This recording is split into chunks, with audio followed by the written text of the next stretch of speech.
Hello champions, हम लोग बात कर रहे हैं पाकिस्तान में हुआ है 26th कॉन्स्टिट्यूशनल अमेंडमेंट। हाँ, ये सही है कि इंडिया से रिलेटेड नहीं है, बट इंपॉर्टेंट करंट अफेयर्स है। करंट अफेयर्स और एमसीक्यू दोनों देखेंगे हम लोग। हुआ ये है कि पाकिस्तान में 26वां कॉन्स्टिट्यूशनल अमेंडमेंट 21 अक्टूबर को पारित किया गया और देश के न्यायिक प्रणाली में ये एक बहुत बड़ा चेंज है, क्योंकि कारण ठीक से सुन लीजिए।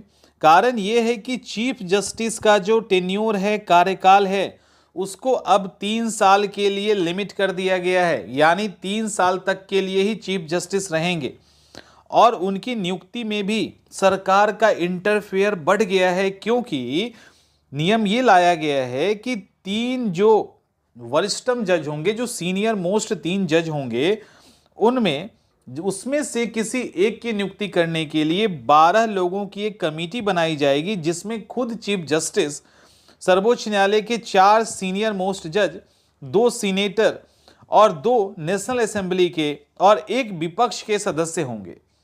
इस तरह से 12 लोगों की कम्युनिटी बनेगी। उसमें से जो 3 सीनियर मोस्ट जज होंगे, उन्हीं में से किसी एक को चीफ जस्टिस अपॉइंट किया जाएगा। इसमें एग्जिस्टिंग चीफ जस्टिस तो होंगे ही, 4 सीनियर मोस्ट जज, 2 सीनेटर, 2 नेशनल असेंबली के सदस्य और 1 विपक्ष के सदस्य होंगे। वहां के कानून मंत्री तरार के अनुसार जजों की नियुक्ति की एक नई संस्था बनाई जाएगी। और यहां पे ये कहा गया है कि पहले क्या होता था 18th कॉन्स्टिट्यूशनल अमेंडमेंट के पहले, कि प्रधानमंत्री जिनकी सलाह पे राष्ट्रपति रिकमेंड कर देते थे उनको जज, जिसको प्राइम मिनिस्टर ने रिकमेंड किया है। तो प्राइम मिनिस्टर जिसको रिकमेंड करेंगे वही चीफ जस्टिस बन जाएंगे।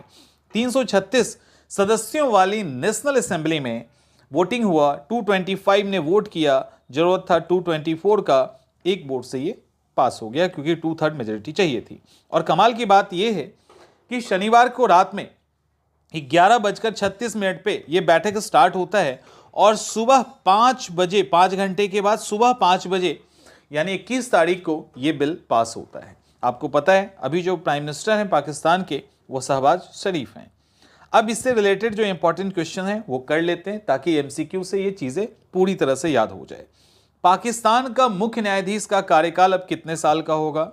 हमने आंसर देख लिया, 3 साल। पाकिस्तान के न्यायाधीशों की नियुक्ति के लिए क्या गठित किया गया है? 6, 12, 18 या 24? तो 12 सदस्यीय आयोग गठित किया गया है। पाकिस्तान की सीनेट में कौन सा संविधान संशोधन विधेयक पारित किया गया? तो आंसर इज बी, 26वां संविधान संशोधन विधेयक पारित किया गया। और पाकिस्तान के मुख्य न्यायाधीश की नियुक्ति के लिए नए आयोग में कौन शामिल होंगे? तो इसका आंसर है मुख्य न्यायाधीश, 4 वरिष्ठतम न्यायाधीश, 2 सीनेटर, 2 नेशनल असेंबली के सदस्य। सब जगह यही फैक्ट आ रहा है, लेकिन एक अपोजिशन वाले भी होंगे। तो ये रहा इंपॉर्टेंट करंट अफेयर्स।